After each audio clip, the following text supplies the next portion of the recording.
Ashen clouds pressed low against the city of Oyama, as though the heavens themselves were exhausted. Afternoon light bled through the hedge in muted streaks, painting the world in a washed-out grey. Students moved across the courtyard of Oyama Metropolitan High School with the mechanical rhythm of young people who had memorized the motion of everyday life. Laughter, footsteps, casual greetings, all familiar, all expected. Except for one figure. Ethan Kuroda, 17 years old, top of his class, admired yet resented for his aloof brilliance, stood by the third-floor window of his classroom. His eyes, sharp, quiet, and always far older than his age, watched the world as if he wasn't part of it. He didn't blink often. He didn't speak often. And even when he did, his voice carried an indifference that unsettled his peers. He stared now at a strange sight, a crow perched alone on the metallic railing outside, unmoving despite the gusts of wind. Its dark eyes were fixed on him, almost knowingly. How strange, Ethan murmured under his breath. Life around him felt unbearably repetitive. Friends? He didn't care for them. Dreams? Unnecessary. School? A stage play of empty roles. He excelled in every subject, yes, but brilliance offered no comfort to him. Instead, it highlighted the chaos, corruption, cruelty, and mundanity of the world he despised. The bell rang. Students bolted out of the classroom. Ethan walked behind them, silent, descending the stairwell one step at a time. As he reached the courtyard, the weather shifted, a sudden rush of frigid wind swept through the grounds, scattering leaves across the pavement. And then, it happened. A small, black notebook tumbled from the sky with impossible precision, as if dropped by an invisible hand. It fell in a slow spiral, drifting down toward Ethan. He stopped walking. The notebook landed at his feet. He frowned. What is this? Students walked past him without noticing. Their laughter echoed distantly. Ethan bent down and picked up the notebook. Its cover was smooth, strangely cold, with a faint metallic sheen that shimmered under the dying sunlight. A title burned into the surface in silver letters. Mysterious Notebook. He opened the cover. The first page read, "The human whose name is written in this notebook shall die." Ethan froze. A joke? Some edgy prank?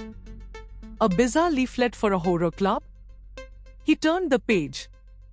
There were more instructions, detailed, disturbingly specific, on the mechanics of using the notebook.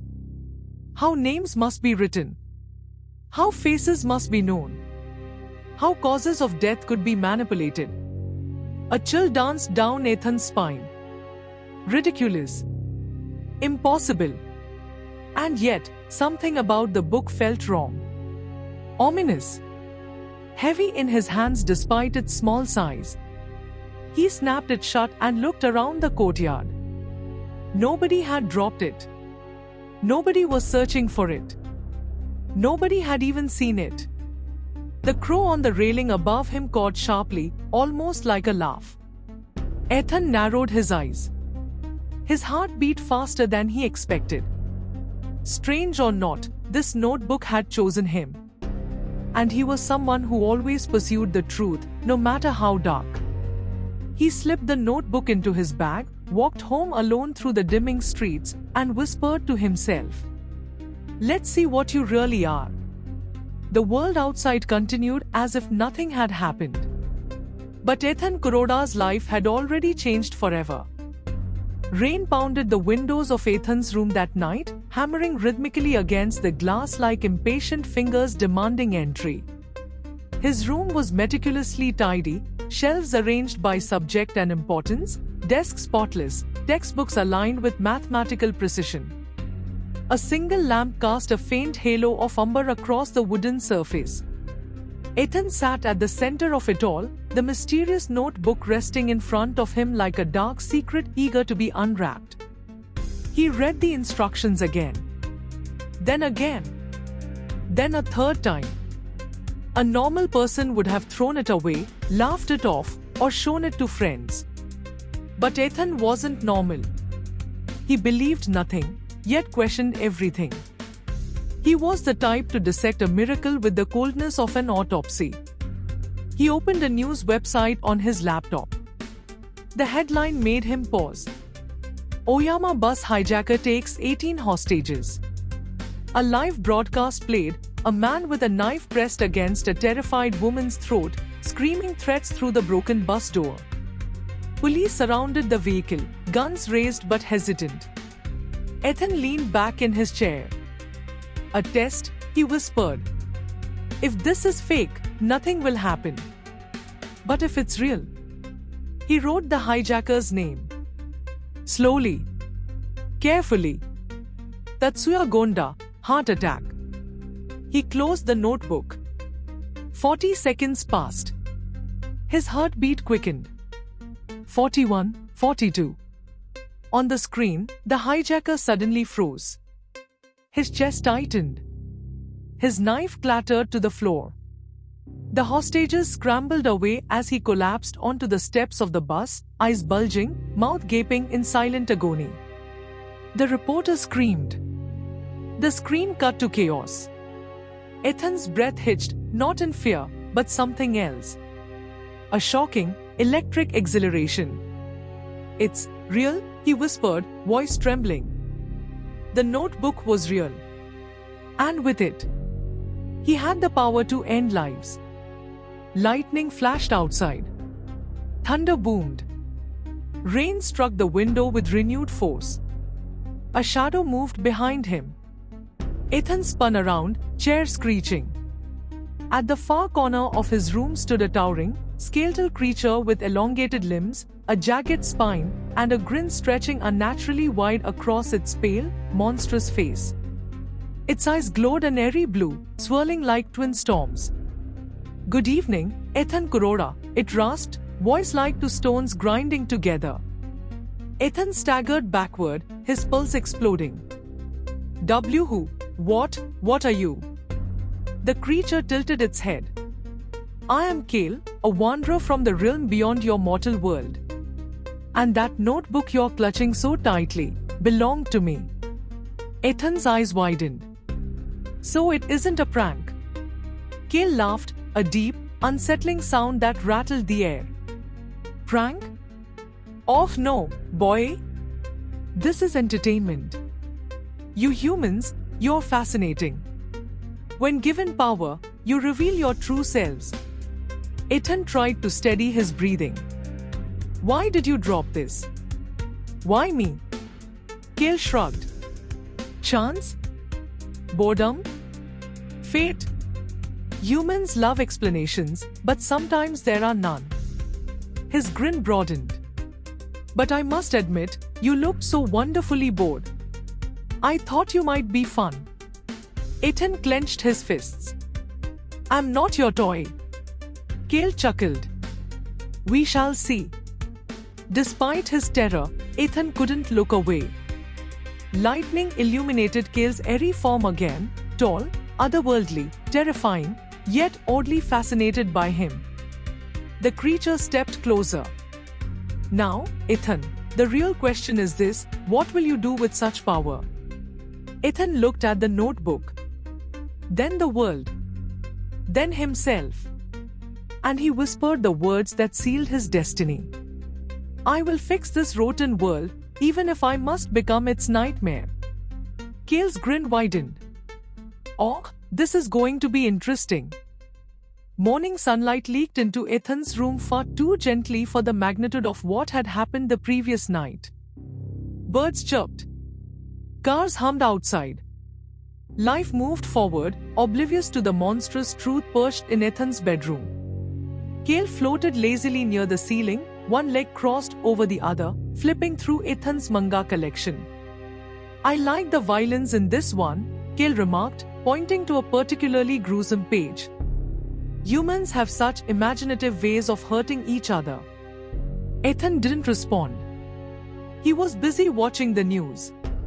Something stunning was unfolding. Reports were flooding in across the country. Unexplained deaths. Criminals collapsing suddenly. Murderers, gang leaders, corrupt politicians dying one by one. Overnight. All through the hours he had spent writing in the notebook. Cale grinned from above. I see someone was very productive. Ethan ignored the comment. But inside, he felt something, a rush, a fire, a purpose he had never known. For once, the world wasn't dull. It wasn't grey. It wasn't hopeless. It was something he could shape. At school, whispers filled the hallways. Did you hear? That serial killer just died in prison. Another gang leader too. It's almost like divine punishment. Students speculated, laughed, debated. No one suspected that the quiet boy walking through the hall, the boy with the unreadable eyes, was the one orchestrating it all. Ethan sat in class, chin resting on his hand, listening to the chaos he had created. The teacher's voice washed over him without meaning, but for the first time, he didn't feel bored. He felt powerful. Cale hovered invisibly beside him. You look pleased. Ethan smirked faintly. I'm cleaning this world. Oh? And who decides what's dirty? I do. Cale laughed so loudly Ethan's classmates shivered without understanding why. But beyond the school walls, a storm was forming. Far away, in a towering government building, sat a man known only as Inspector Valen, the genius head of the International Bureau of Investigation, a reclusive, brilliant figure who solved unsolvable cases. No one had seen his face. His voice was distorted in every public appearance. Some believed he was multiple people. Some believed he was a myth. But he was real. And as he studied the pattern of sudden deaths, a chill ran down even his spine. Someone is killing with impossible precision, impossible access, and impossible timing. He tapped his finger rhythmically against the table. This killer is choosing with intention. His eyes narrowed. This is not justice. He leaned back in his chair. This is God-complex murder. He stood up. His distorted voice echoed through the room. Prepare a global announcement. At home, Ethan sat cross-legged on his bed, flipping through news channels with mild amusement until the screen shifted.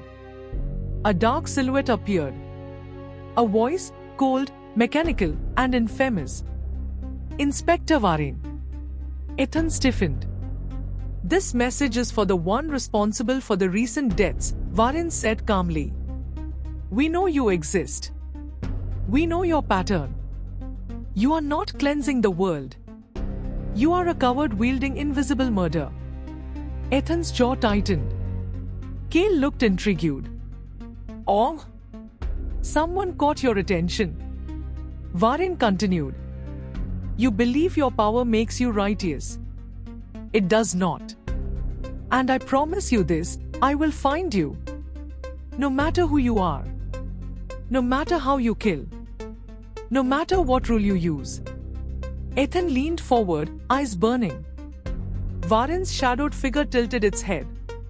You call yourself justice? Let's see if you can kill me right now. Ethan's heart stopped. What? Cale laughed. He's provoking you. How delightful. Valen said one more thing. My name is Alexander Valen. Ethan froze. A bold declaration. Direct. Terrifyingly confident. Ethan snapped open the notebook and wrote. Alexander Valen, heart attack.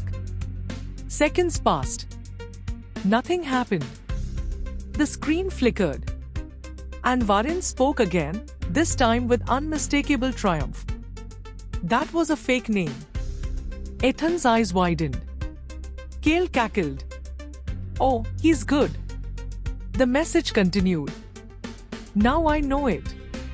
You need a real name and a face. That means you are human. And that means you can be caught. The broadcast ended. Ethan sat motionless.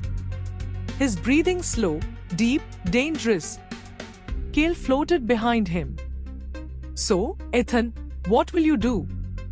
Ethan closed the notebook. His eyes gleamed. I'll win. The next few days unfolded like a silent war. Ethan observed patterns. Varen analyzed patterns. Ethan experimented with subtle variations. Varen detected unnatural spikes. Each move drawn with invisible ink. Each counter-strike sharp enough to cut through the world. Cale watched it all with widening delight. You humans! Always turning everything into competition, he laughed from Ethan's ceiling. Two brilliant minds risking everything for pride, justice, or maybe just the thrill. Ethan didn't deny it. Varen wasn't like anyone he had ever encountered. Someone smart enough to provoke him. Bold enough to challenge him. Dangerous enough to find him. Ethan admired him. But he would still destroy him. At the same time, a new presence quietly slipped into Ethan's life. Mira Oshira, a transfer student, soft-spoken, polite, gentle-eyed. She sat beside Ethan in class, and though he rarely acknowledged people, he noticed her immediately. She had a calm aura, a steady smile, an interest in him that was subtle but persistent. One afternoon, she turned to him with surprising directness. You look tired, she said softly. Ethan blinked. Do I? You've been staring into nothing for days, like your mind is somewhere else. Cale hovered behind her invisibly, whispering with a wicked grin, Oh ho, who is this girl? She smells like trouble. Mira leaned closer. If you ever want someone to talk to, I can listen. Ethan forced a faint smile. Thank you. She meant nothing to him. Yet she noticed him. That alone was unusual. But Ethan didn't have time for people. Not when he was building a new world. Not when Varen was beginning to close in. In his investigation room, Inspector Varen pieced together a chilling map. Japan, Korea, the Philippines, China. Criminals dying across borders in patterns too intentional to be coincidence. This killer is selecting individuals based on morality. His assistant swallowed nervously. Are you saying the killer thinks he's some kind of judge? No, Varen said sharply. He thinks he is God. He zoomed in on patterns. All deaths occurred shortly after news coverage. That means the killer watches public broadcasts. He responds instantly. He analyzes criminal behavior. Therefore, he circled a region. He is likely an intelligent student between 15 and 25 years old. His assistants gasped. That's incredibly specific. And correct, Varen said coldly. We are dealing with a genius. Possibly the most strategic murderer in recorded history. He inhaled sharply. I will expose him. And far away, in a small bedroom filled with books, Ethan felt a chill run down his spine. The hunter was getting closer. But so was he. Night fell like a black veil across Oyama. The city's lights flickered awake, neon splashes across a canvas of shadows. Ethan sat at his desk, notebook open, Cale lounging above him like a predator watching prey. You seem tense, Cale purred. Ethan didn't look up. Varen is narrowing the search. Of course he is. That's his role in this game. This isn't a game. To you, Cale grinned. But it is to me. Ethan gripped his pen so tightly it trembled. Every time I act, he gets closer. Every strategy I try, he anticipates. And that excites you, doesn't it? Cale whispered in his ear. A rival, worthy of your intelligence. Ethan slammed the notebook shut. I will kill him. Cale tilted his head. Even if he is innocent. Innocent? He opposes me. That's enough. Cale burst into delighted laughter. Or Ethan. Ethan. You're becoming more like us with every breath. Ethan didn't bother responding. He opened the notebook again and scanned through pages filled with names, hundreds, maybe thousands. Criminals. Murderers. Abusers. Corrupt businessmen. Human traffickers. Each life ended by a stroke of his pen. But recently, something inside him had shifted. At first he killed only criminals. But then, a journalist who exposed one of Ethan's early patterns. A corrupt officer who interfered in a case. A politician who opposed stricter reforms.